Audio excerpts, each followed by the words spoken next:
I am Amar again with you. आज हम लोग देखेंगे टाइगर इन जू, जो कि लेसन नॉरिस के द्वारा लिखा गया पोएम है।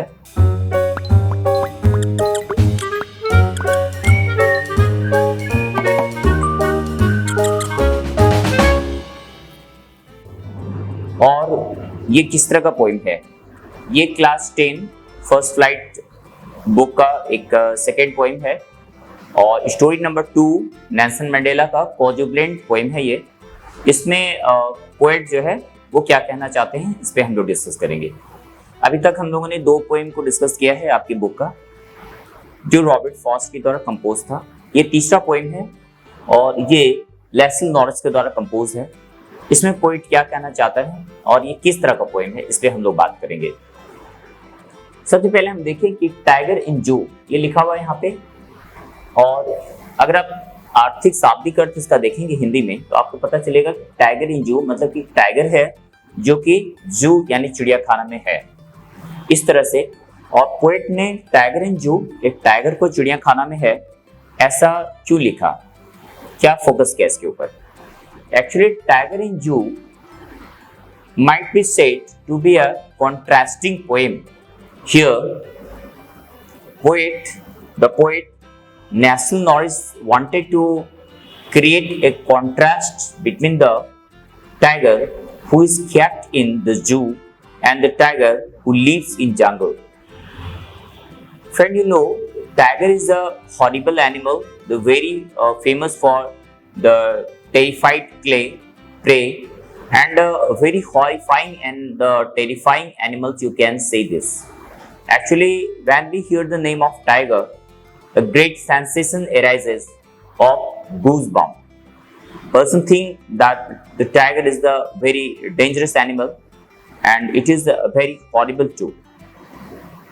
But ever have you seen the tiger in zoo lost their all, you can say their cruelty?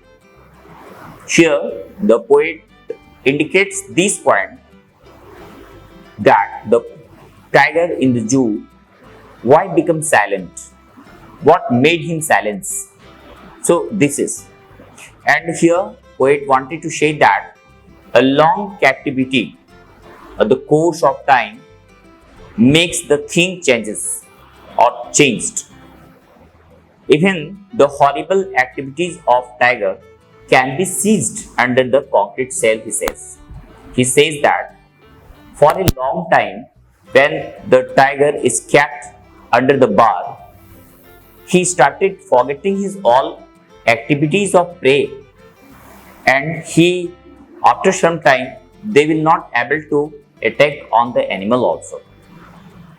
यहाँ पे क्या कहना चाहता है पोएट कि ये जो टाइगर इन द जू है वो अपने सारे एनिमल एक्टिविटी को, जो उसका हॉरिबल एक्टिविटी होता है, उसको धीरे धीरे भूल जाता है, क्योंकि उसको बहुत दिनों तक अंडर बार रखा जाता है, लोगों के साथ टेम्प्ट किया जाता है। तो because of the human company the cruel activity of the tiger seized.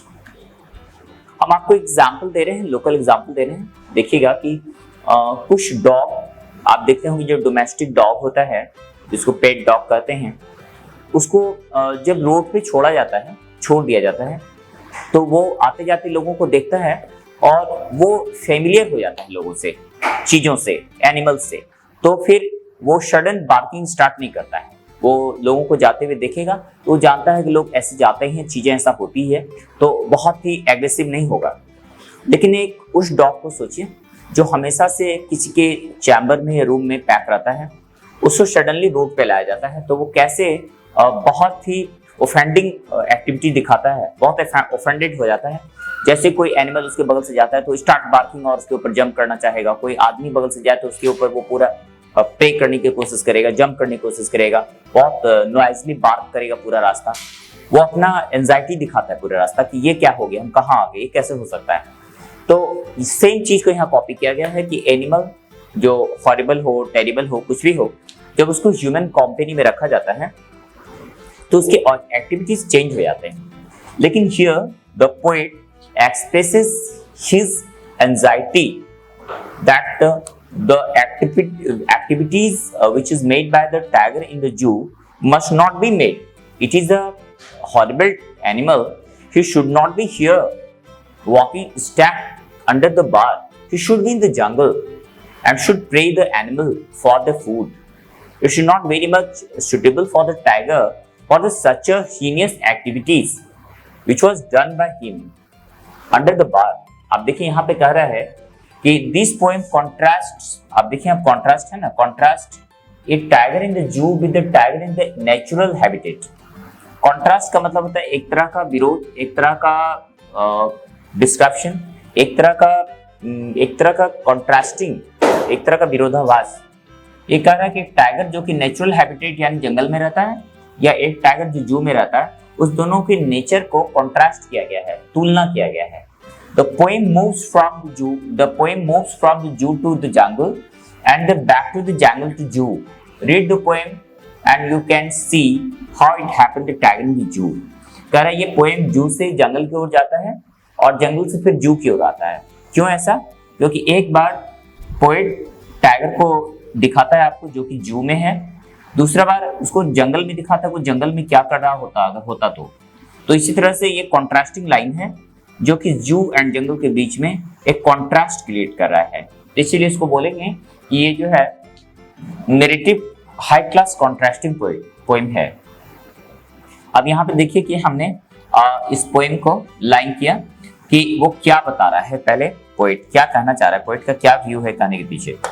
तो कह रहा है ये ही जो है टाइगर के लिए आया है, और हम आपको बता दें कि अगर हम लोग एनिमल के लिए ही यूज करते हैं या सी यूज करते हैं तो वो पर्सोनिफिकेशन हो जाता है। यहाँ पे जो फिगर ऑफ स्पीच दिख रहा है, जो फिगर ऑफ स्पीच है इसमें, वो पर्सोनिफिकेशन है।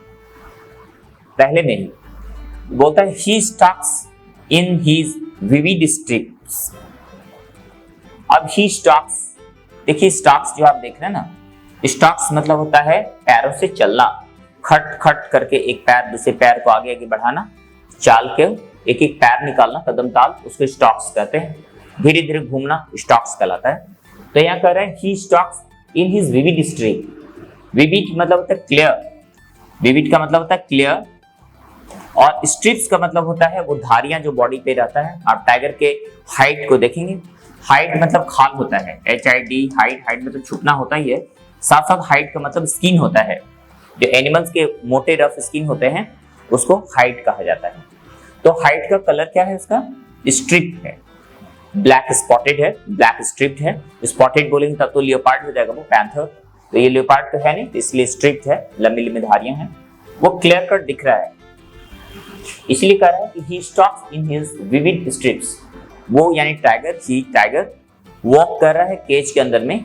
एक पिंजरा है जू में जिसके अंदर में एक टाइगर है, और जो यहाँ से वहां वॉक कर रहा है अपने पीले बॉडी पे काले काले स्ट्रिप्स को लिए हुए वॉक कर रहा है। लिखता है he stalks in his vivid stripes, अपने विविड स्ट्रिप्स के साथ में स्टॉक कर रहे हैं tiger. The few steps in the cage, और कितना चलता है वो? थोड़ा सा चलता है। इन द केज, वो पिंजरा है, क्योंकि पिंजरा बहुत छोटा है, टाइगर के लेंथ से बहुत ज्यादा बड़ा नहीं है, तो छोटे छोटे कदम वो बढ़ा रहा है। और he stalks in the few steps, थोड़ा सा चलता है बस, वो पिंजड़े में छोटा जगह है, कम चल पा रहा है। On the pads of velvet quite, उसके जो पैड्स हैं, पैर जो हैं वो जो उसको क्लो कहते हैं, क्लॉ, तो वो बहुत ही वेलवेटी है और एकदम शांत है, वो कोई नॉइज क्रिएट नहीं कर रहा है। टाइगर जो चलता है तो उसके चलने में आप देखेंगे उसको गेट कहते हैं, गेट मतलब चाल होता है, तो बहुत ही हॉरिबल गेट से चलता है वो। और उसके जो नेल्स हैं, उसके जो क्लॉ हैं, तो ये पाव जिसको कहते हैं वो क्या करता है ना कि नॉइज क्रिएट करता है उसका, वो स्क्रैप करेगा ग्रास के ऊपर और पूरा साउंड्स भी क्रिएट होगा। लेकिन अभी क्या है, उसका जो पाव है बहुत धीरे धीरे कदम ताल कर रहा है, आराम से रख रहा है और बहुत साइलेंटली वो वॉक कर रहा है केज के अंदर में। हिज क्वाइट रैग, अब यहाँ रैग देख रहे हैं लिखा हुआ है, रैग का मतलब होता है गुस्सा, एंजाइटी, गुस्सा, एंगर, इसको रैग कहते हैं। और क्वाइट मतलब होता है शांत हो जाना। तो एक टाइगर जो एक डेंजरस एनिमल है, जो एक हॉरिबल एनिमल है और माना जाता है कि फुल ऑफ रेग, यानी पूरे गुस्से से भरा हुआ एनिमल है। लेकिन now the rage of the animal has also been ceased here with the long captivity and now the tiger is not in his rag, he is in silent mood now and very relaxed. That's why he is walking under the cage very small steps without creating any noise. ये कह रहा है कि बहुत धीरे धीरे चल रहा है और एकदम शांतिपूर्वक चल रहा है। He quite rags, उसका जो रेग है, रेग में तो गुस्सा होता है, एंगर कहते हैं रेग को। आप देखिए रेग का एंगर हम लिख दिए हैं, तो ये एंगर है, गुस्सा है, और ये उसका शांत है, यह कुछ कर नहीं रहा है। तो इस तरह से टाइगर चल रहा है। अब पोएट आपको कहना चाहेगा कि क्या टाइगर को ऐसा करना चाहिए? क्या एक टाइगर जो इतना हॉरिबल एनिमल है, क्या उसको ऐसे शांत शांत चलना चाहिए? ये कह रहा है no no, he should not be lurking in the shadow, he should be lurking in the shadow. अब आपको बता रहा है, पोएट का कहना है कि उसको क्या करना चाहिए। कह रहा है कि अरे उसको तो लर्क करना चाहिए शैडो के पास जाके। सर ये लर्क क्या होता है? सर ये शैडो क्या होता है? शैडो क्या होता है? तो सर ये लर्क का मतलब होता है घात लगा के बैठना, चुपचाप से किसी को धोखा देने के लिए छुप के बैठना को लर्क कहते हैं। आप देखेंगे कि जो ग्रास है, बड़े बड़े घास होते हैं, उसके अंदर में कुछ एनिमल छुप के बैठा रहता है कि जो प्रेइंग एनिमल वहां से आएगा, वो प्रेइंग एनिमल के ऊपर वो किस तरह से अटैक कर जाएगा, किस तरह से उसको किल कर देगा, मार देगा। इस एक्टिविटी को एक्सप्रेस करने के लिए जो चुपचाप से बैठा रहता है, तो उसको हम लोग लर्क कहते हैं। लर्क मतलब चुपचाप से बैठे रहना, घात लगा के बैठना, उसको लर्क कहते हैं। तो ही should be lurking in the shadow, तो शैडो में उसको क्या करना चाहिए? उसको लर्क करना चाहिए। ही should not be here, he should be lurking in shadow. उसको छांव में चुपचाप से बैठ के छुपे हुए रहना चाहिए और एनिमल का प्रे करना चाहिए।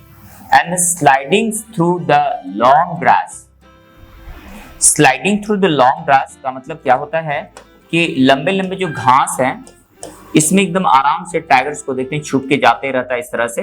तो इस तरह से लंबे लंबे घास में टाइगर को छुप के स्लाइड करना चाहिए, धीरे धीरे धीरे धीरे क्रॉस करना चाहिए, ताकि इधर से कोई प्लम हिरन डियर वगैरह जाए तो उसके ऊपर ये अटैक कर जाए, इस तरह से हो जाए। इसके लिए उसको कह रहा है कि sliding through the long grass, ये लॉन्ग ग्रास में उसको पीछे पीछे इस तरह से स्लाइड करना चाहिए, जो आप देख रहे हैं इस तरह से उसको स्लाइड करना चाहिए। Near the water hole the where the plump deer pass, sir ये प्लम्प है, प्लम्प का मतलब होता है फैट, फैट मतलब हो गया मोटा। तो प्लम्प डियर पास, जो प्लम्प डियर जहां से पास करता है, या देखिए प्लम्प डियर है और ये यहाँ से पास कर रहा है, तो जहां से प्लम्प डियर पास करेगा वहां पे इसको लर्क लगा के बैठे रहना चाहिए था। Near the water hole, water hole मतलब पानी का सतह है, ये पानी का लेयर है जहाँ पे पानी पीने के लिए ये आया हुआ है और ये यहाँ से पानी को पिएगा और इस टाइम में ये इसके ऊपर अटैक करके इसको मार डालेगा। तो ये सूट करता है एक टाइगर को, तो उसको टाइगर को ये करना चाहिए।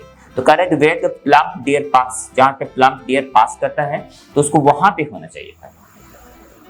He should be snarling around the houses, आप देखिएगा स्नैरलिंग लिखा हुआ है, आप कहेंगे सर ये स्नैरलिंग लिखा हुआ है क्या हुआ?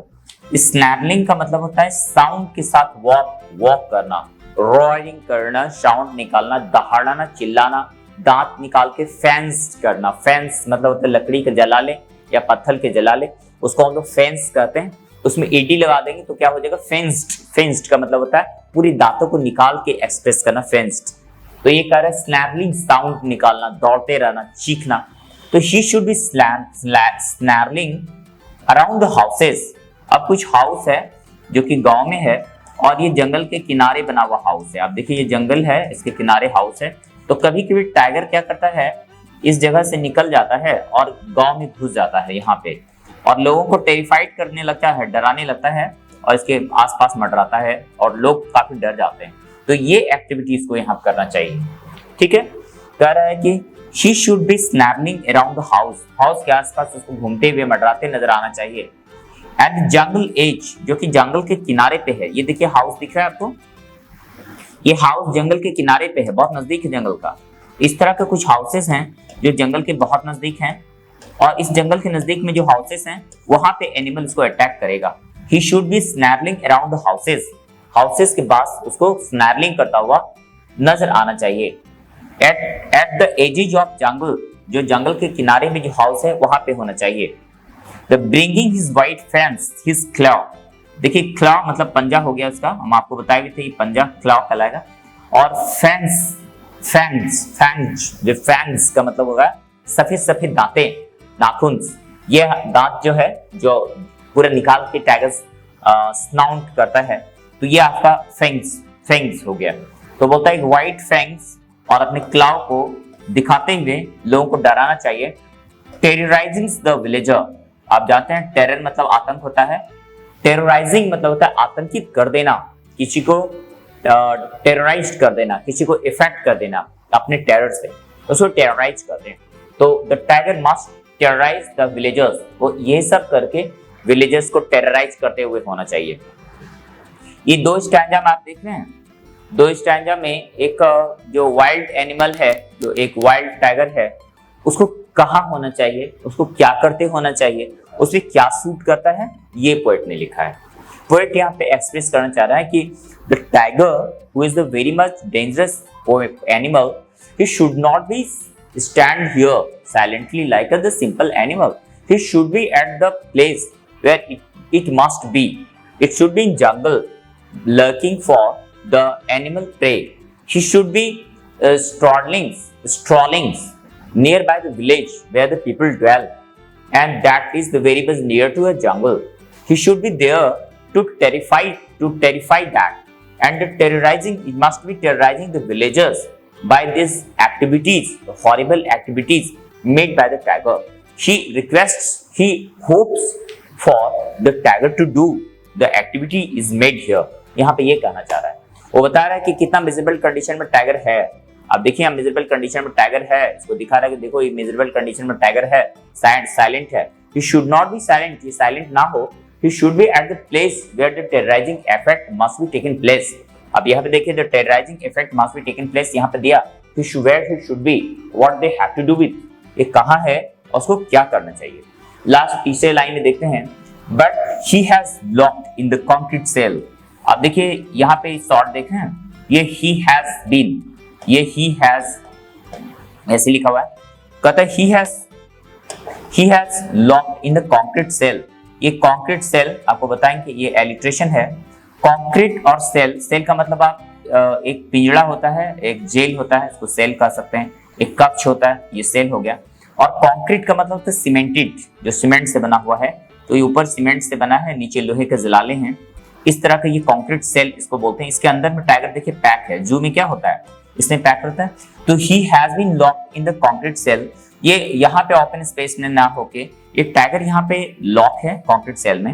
His strength has been barred, sir ये बार्स लिखा है, बिहाइंड लिखा है, ये पीछे, ये बार हैं, सलाखें। आप देखिएगा जेल में इस तरह से सलाखें होती है, इसको हम लोग क्या कहते हैं, बार कहते हैं। ये सलाखें हैं और इसके पीछे इसका स्ट्रेंथ है, सारा पावर क्या है यहाँ पे है। कोई भी एनिमल कितना भी टेरिफाइड क्यों ना हो, कितना भी हॉरिबल क्यों ना हो, अगर हम उसको अंडर द बार कर देंगे, यानी कि सलाखों को भीतर कर देंगे, तो उसका सारा पावर, सारा एक्टिविटी क्या हो जाएगा, सीज्ड हो जाएगा, बंद हो जाएगा। तो कह रहा है but he has been locked under the cell, his strength has been behind the bar, he is talking in this length of the cage, ignoring the visitors all. ये ना, अब देखिए यहाँ पे कह रहा है कि स्टॉकिंग, हम आपको पहले बताया, यहाँ भी स्टॉकिंग लिखा हुआ था। स्टॉकिंग मतलब होता है चलना, धीरे धीरे चलना। स्टॉकिंग, वो कितना स्टॉक करेगा, छोटा सा यहाँ से यहाँ तक तो प्लेस है, तो इसको वो क्या करेगा, स्टॉक करेगा, छोटा सा प्लेस पे स्टॉक करेगा। बहुत बड़ा जंगल रहेगा तो वो क्या करेगा, फ्लांग करेगा, उछलेगा, फ्लांग। लेकिन यहाँ पे फ्लांग नहीं कर सकता, ये छोटा सा सेल है तो यहाँ पे स्टॉक करेगा, इसलिए कह रहा है stalking in the length of cage, ये छोटे से लेंथ ऑफ केज पे वो इधर उधर घूम सकता है। इग्नोरिंग द विजिटर्स, और जो विजिटर्स आते हैं खड़े होकर देखते रहते हैं, उसको इग्नोर करता है, वो मान के चलता है कुछ है ही नहीं यहाँ पे। आप देखिए टाइगर है, टाइगर तो बहुत हॉरिबल होता है। आप जंगल में खुले हुए टाइगर्स के पास 1 किलोमीटर दूर से जाएंगे तो यहाँ से रॉरिंग करेगा और साउंड डायरेक्ट यहाँ तक जाएगा, फिर वो जंप और लर्क भी करेगा सिर्फ सिंगल पर्सन को देख के। लेकिन यहाँ पे केज्ड जो टाइगर है वो हैबिचुएटेड हो जाता है, वो हर लोग 5-10 लोग यहाँ पे आते हैं, इसको छूते हैं, कुछ लोग इसको किकल करते हैं, टिकल करते हैं, तो ये बहुत ज्यादा एक्टिविटीज यहाँ पे नहीं डालता है, वो जानता है कि सिंपल है, हम ये हमको कुछ नहीं करने वाला, या इसके सारे एक्टिविटी सीज हो गए। यहाँ पे लिखा है ना कूल रैट, क्वाइट रैट, गुस्सा शांत हो जाना, तो ये under the bar all the rats has been cooled down, इसका सारा रूप रैट्स कूल डाउन, शांत हो जाता है। तो वो क्या करता है, इग्नोरिंग द विजिटर्स, आने जाने वाले लोगों को वो इग्नोर करता है, किसी ऊपर दहाड़ता राइडिंग नहीं करता, नो स्नैरलिंग साउंड। आप यहाँ देखिए लिखा है स्नैरलिंग्स, मतलब होता है तेज आवाज निकालना, दहाड़ना, राइडिंग करना। अराउंड द हाउसेस, खुला रहता तो ऐसा करता ही है, लेकिन सीज्ड है तो ऐसा नहीं कर पा रहा है। He hears the last voice of the night and the patrolling cars. Sir ये पेट्रोलिंग क्या होता है? पेट्रोलिंग का मतलब होता है मोबाइल यानी घूमना, उसको पेट्रोलिंग कहते हैं। आप देखेंगे कि जो कार होते हैं वो रास्ते में चलते रहते हैं, साउंड्स निकालते रहते हैं, पेट्रोलिंग करता है, इधर से उधर आता जाता है, तो ये पेट्रोलिंग कार है। पेट्रोलिंग कार को वो रात में आवाज उसका सुनता है। And stars will his the brilliant I and the brilliant stars. यहाँ देखिए, यहाँ भी brilliant eyes and brilliant stars लिखा हुआ है। सर ये क्या है? तो ये पेट्रोलिंग कार को सुनता है रात में और साउंड से हैबिचुएटेड हो गया है, उससे उसको कोई रिएक्शन नहीं होता है। अगर एक जंगल का टाइगर है और वो पेट्रोलिंग करता हुआ कार का हॉर्न सुन लेगा तो इतना एग्रेसिव होगा कि वो उसके पीछे दौड़ेगा भी और चेस भी करेगा। लेकिन बोलते he hears the last voice of the night in patrolling car, आते जाते हुए कार की आवाज को सुनता है टाइगर अंदर में रहते, and the stares with his brilliant eye to the brilliant stars. और जो ब्रिलियंट स्टार है उसकी जो आंखें हैं, जो टाइगर है, टाइगर की जो आंखें हैं, तो जो टाइगर की आंखें हैं तो उससे वो क्या करता है, वो उससे सुनता है। वो टाइगर अपनी आंखों से क्या कर रहा है, देख रहा है। उसकी जो आंखें हैं टाइगर की, ये आंख है टाइगर का मान लीजिए, और इसके दांत हैं, तो ये क्या करता है, अपनी आंखों से ऊपर की ओर देखता है आसमान में, और यहाँ पे उसको स्टार्स दिखते हैं, चमकीले स्टार्स दिखते हैं। यानी कि ये आईज जो है इतना शांत हो गया है, इतना रैक फ्री हो गया है कि अब वो किसी चीज पे बहुत गौर करके अपना एक्साइटमेंट नहीं दिखा रहा है। बोलता है कि the patrolling car the stares, यहाँ देखिए स्टेयर्स लिखा है, with his brilliant eye to the brilliant stars. ये स्टेयर मतलब होता है लगातार देखना, इसको गेज कहते हैं, GAZE, गेज, टकटकी लगा के देखना। तो गेज करता रहता है, देखता रहता है लगातार, देखता रहता है लगातार, देखता रहता है लगातार। किसको देखता है? तो स्टार्स को देखता है। सर ये स्टार्स मतलब आकाश के तारे ही हैं क्या? नहीं सर, स्टार्स का मतलब आकाश का तारा तो है ही, साथ साथ जो चमकीले ऑब्जेक्ट आसपास रात का दिख रहा है उसको स्टार्स कहा जा रहा है। आप देखेंगे जो हेडलाइट्स कार के, मोटर बाइक्स के, टेम्पूस के, ट्रक्स के जो हेडलाइट्स हैं वो चमक रहा है, ट्विंकल कर रहा है, तो उसको भी हम लोग स्टार्स कहेंगे। तो वो जो है अपनी चमकीली आंखों के साथ पूरा वॉच कर रहा है, पूरा सीन्स को देख रहा है, और वो देख रहा है पूरी स्टार्स को, कोई रिएक्शन नहीं दे रहा है, जबकि उसको रिएक्शन देना चाहिए बट वो नहीं दे रहा है।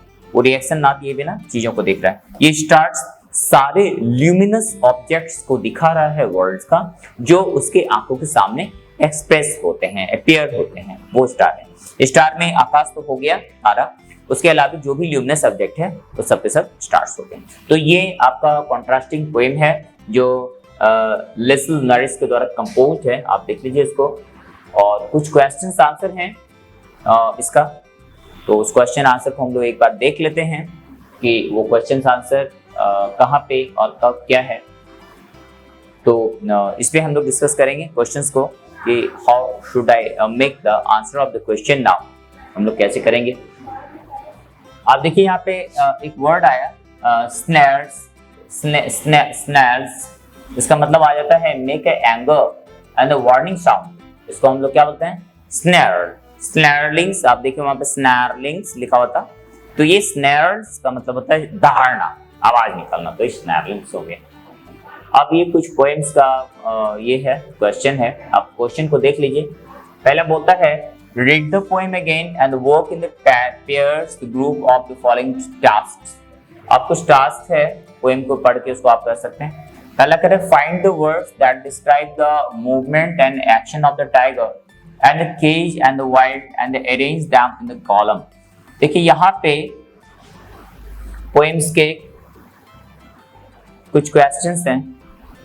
टाइगर इन जू, अभी हम लोगों ने क्लास में देखा कि टाइगर इन जू में किस तरह से जो पोएट है वो टाइगर के अपीयरेंसेस को बता रहा है। जो केज टाइगर है वो किस तरह से जो फ्री जंगल टाइगर है उससे डिफरेंट है, और क्या क्या मजबूरियां उसकी है, क्या क्या हेल्पलेस है। नाउ द क्वेश्चंस, अब आइए क्वेश्चंस को देखते हैं। कहता है read the poem again and work in the pair of the group, do follow the task, find the word that describe the moments and the action of the tiger in the cage and the wild. आपको दो moments निकालना है। आप देखिए यहाँ पे दो moments निकालना है, यहाँ पे मोमेंट्स निकालना है, जिसमें कि वो क्या है कि दो मोमेंट्स में आपको ये आपको बताना है कि जो टाइगर है, जो वाइल्ड है, और जो टाइगर है केज में, उस दोनों में क्या क्या अंतर है ये आपको दिखाना पड़ेगा। तो टाइगर्स के इसमें क्या क्या अंतर है तो ये आप दिखा सकते हैं।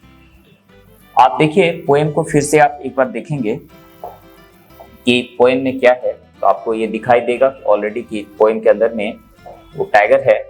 देखिए यहाँ पे कह रहा है कि few step of his cage, वो थोड़ा सा चलता है, और क्वाइट रैक, उसके रैक यानी गुस्सा जो है शांत है। अब यहाँ पे देखिए जो जंगल का टाइगर होगा लर्किंग इन शैडो, उस शैडो में लर्क करता नजर आएगा। And where the plump deer pass, यहाँ पे देखिए स्नैरलिंग अराउंड द हाउस, घर के आसपास चिल्लाता हुआ नजर आएगा। एंड टेरराइजिंग द विलेजर्स, और विलेजर्स को डराता हुआ नजर आएगा। और यहाँ पे क्या कर रहा है कि he ignores the patrolling, stare with his eye, he hears the last voice of night।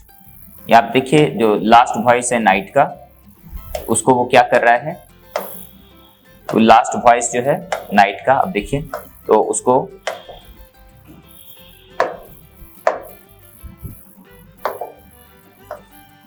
you may see here last night of voice, किस प्रकार से वो उसको कर रहा है।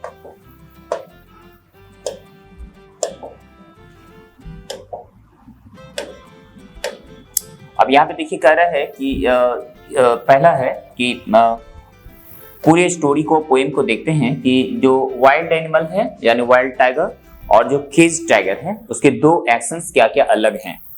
पहला अलग एक्शन देखिए, ही स्टॉप द फ्यू स्टेप, वो थोड़ा सा स्टेप चलता है, केज टाइगर की बात कर रहे हैं। दूसरा जो केज टाइगर है वो क्या क्या करता है, तो ये करता है यहाँ पे देखिए plum pass by and he ignores the visitors, वो विजिटर्स को बेचारा इग्नोर कर रहा है। सी मतलब केज टाइगर है ये दो एक्टिविटी हो गया। और यहाँ पे देखिए लर्किंग इन शैडो, वो कौन कर रहा है, वाइल्ड एनिमल, वाइल्ड टाइगर। और स्ट्रॉलिंग अराउंड द हाउस कौन कर रहा है, वाइल्ड टाइगर। और टेरराइजिंग द विलेजर्स कौन कर रहा है, तो वाइल्ड टाइगर। तो बस यही कह रहा है कि पोएम को देखिए और पोएम के एक्शंस को आप कंट्रास्ट कीजिए कि जो वाइल्ड टाइगर है और जो केज टाइगर है उसके एक्शंस में कितना अंतर होता है, दोनों के एक्शंस कैसे वैरी करता है, दोनों के एक्शंस में कितने अंतर होते हैं। जो केज टाइगर है वो किस तरह से डिफरेंट है वाइल्ड टाइगर से। तो इस प्रकार से आप डिफरेंसेस लिख सकते हैं। आप इसको अलग अलग लिख लेगा। Few steps he walk in the cage, he is quite wrapped, उसके गुस्से शांत हो चुके हैं। And wild tiger lurking in the shadow, strolling around the house and the terrorising the village. आप चाहें तो इसको नोट भी कर सकते हैं। ये 3 पॉइंट्स कह रहा है, दो पॉइंट दोनों का निकालने के लिए ये दोनों पॉइंट्स निकाल के फाइंड आउट करो कि कौन कौन सा ऐसा पॉइंट है जो टेरराइजिंग टाइगर करता है और वाइल्ड टाइगर करता है। ये 2 पॉइंट्स आपको मिला। अब आप देखिए यहाँ पे कह रहा है कि find the word that describe the moment and action of the tiger in the cage and moment and tiger in the wild. जो वाइल्ड में रहने वाला टाइगर और केज में रहने वाला टाइगर का क्या क्या है, तो आपको दोनों दिख लिए हम लोग कि किस प्रकार से दोनों के एक्शन में डिफरेंस है।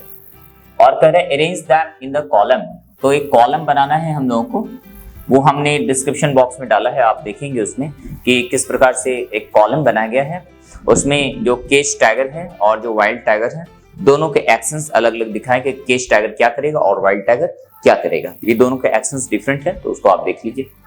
दूसरा कह रहा है find the word that, find the word, कह रहा है फाइंड, यहाँ देखिए आपको लिखेगा find the word that describes the 2 place, दो प्लेस को कह रहा है निकालने, two places and arrange them into the two column. अब दो प्लेस कह रहा है जिसको कि आप अरेंज करें, तो आपको हम प्लेस दिखाते हैं कि किस प्लेस की बात कर रहा है। ये बात कर रहा है इस प्लेस का,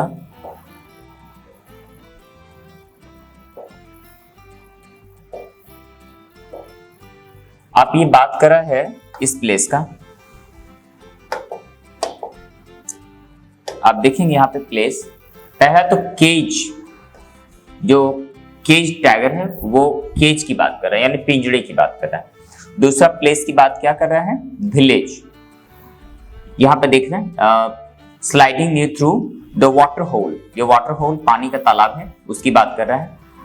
तीसरा देखिए jungles clause wild in the village, यहाँ विलेज की बात कर, देखिए ये वाइल्ड टाइगर के लिए है, ये वाइल्ड टाइगर के लिए है, ये केज टाइगर के लिए है place.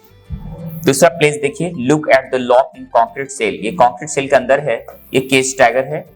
Here the last voice of the night and patrolling cars stare in the brilliant stars, तो नाइट एंड पेट्रोलिंग कार्स, यहाँ पे देखिए प्लेस है, केज की बात कर रहा है। तो आप जितने भी स्पॉट्स ये देख रहे हैं ये केज टाइगर का है, 3 स्पॉट्स देखिए केज टाइगर का है, और ये 2 स्पॉट्स जो है ये वाइल्ड टाइगर्स का है। तो वो अलग से एक कॉलम बनाने के लिए कह रहा है कि केज टाइगर और एक वाइल्ड टाइगर का आप एक कॉलम बना लें और स्पॉट्स को 1 2 3 पर करके लिखे। मैं 2 स्पॉट्स फाइंड करने का रहा है। तो केज टाइगर का पहला है केज, वो केज में है। दूसरा है उसका वाटर हॉल्स, यहाँ पे देखिए कॉन्क्रीट सेल, और तीसरा है द केज इनसाइड। और यहाँ पे देखिए इसके लिए दिया हुआ है, पहला है आपका वाटर होल, दूसरा है विलेज, और तीसरा है आपका, बस 2 है। इस प्रकार से आप देख सकते हैं कि 2 स्पॉट्स हैं जो ऑलरेडी केज्ड है और पैक्ड है। तो ये 2 क्वेश्चंस आपका इस प्रकार से हो गया। अब जो है क्वेश्चन नंबर 3 कह रहा है notice the uses of word repeat in the line. अब कह रहा है कि कुछ वर्ड रिपीट है, उसको देखिए, क्वाइट, रैक, क्वाइट, ये 2 क्वाइट। दूसरा कह रहा है stare with the brilliant eye, brilliant stars, ये 2 रिपीट किया गया है। What do you think is the effect of repetition, तो ये रिपीटेशन का इफेक्ट क्या है? तो to provoke the word, to emphasise the word, emphasise मतलब होता है प्रेशर डालना, प्रोवोक मतलब होता है उकसाना। तो ये जो क्वाइट आप देख रहे हैं ना, ये वर्ड को एम्फेसाइज किया गया है, एम्फेसाइज एम्फेटिक है, थोड़ा प्रेस किया गया, वर्ड को प्रेस किया गया है। प्रेस का मतलब उसके ऊपर प्रेशर डाला गया है। आप देखिए वर्ड को प्रेस किया, प्रेशर डाल गया, तो वर्ड्स को प्रेस करने के लिए ये रिपीटेशंस आता है। क्वेश्चन पूछ रहा है what is the value of this repetition. आप देखते हैं यहाँ पर रिपीटेशंस है, आई रिपीट किया, ब्रिलियंट आई, ब्रिलियंट स्टार्स, ये रिपीटेशंस का मतलब क्या हो जाता है, ये पूछा जा रहा है। तो ये रिपीटेशंस जो है इसका मतलब होता है तो एम्फेटिक इफेक्ट्स, एम्फेटिक इफेक्ट्स के लिए उसको रिपीट किया गया है। What is the effect of the repetition, तो एम्फेसाइज करने के लिए इसको रिपीट किया गया है। ये हमने लिखा है क्वेश्चंस में। अब कर रीड द फॉलोइंग 2 पोएम्स, ये पोएम को पढ़ना है, ये दूसरा टाइगर है। And about the tiger and about that very the discussions. अब ये दूसरा टाइगर है, ये भी लिखा गया है दूसरे पोएट के द्वारा। एक और टाइगर है जो कि विलियम ब्लैक के द्वारा लिखा गया है। तो कहता है कि इन तीनों पोएम को पढ़िए, एक जो टाइगर है टाइगर इन द जू उसको पढ़िए, एक इस पोएम को पढ़िए। उसके बाद आपको कॉन्ट्रास्ट क्रिएट करना है कि कहां पर टाइगर को आप ज्यादा कंफर्टेबल फील कराते हैं। Are the zoo necessary for the protection of the conservation of some species animal. कहता है कि क्या आपको ऐसा लगता है कि कुछ स्पीसीज एनिमल होते हैं उसको बचाने के लिए क्या जू नेसेसरी है? Are they useful for the education the public, क्या पब्लिक को एडुकेट करने के लिए वो कैसा होता है, इसके लिए वो जरूरी है। Are they alternatives on at the zoo, क्या जू के अलावा दूसरा कोई ऑल्टरनेटिव्स है? एक फॉरेस्ट बना लेते हैं, कोई जंगल बना लेते हैं, आर्टिफिशियल जंगल, जहां पे फ्री कर देंगे टाइगर को, और हम उसको केज में ना रखें, वही इन्वायरमेंट हम वहां क्रिएट करेंगे। क्या ये नहीं हो सकता है? आप देखते होंगे कि बहुत सारे जू के जगह पे बहुत सारा आर्टिफिशियल जंगल क्रिएट किया जाता है, उद्यान, जहां पर के एनिमल को फ्रीली छोड़ दिया जाता है, वो उसको ऐसे ही हैबिटेट करे जैसे वो जंगल में करता है। तो इस क्वेश्चन का आंसर के लिए आपको लिखना पड़ेगा कि it is not always essential for the wild animal to keep under the behind the bar to the conservation and for the protection of the इनकैंडियस species of the animal. We may create the artificial habitats to live there। तो अब देखिए कि यहाँ पर आपको इसका लिखना पड़ेगा कि no it is always not essential for an animal to live in the zoo के लिए हमेशा जरूरी नहीं है।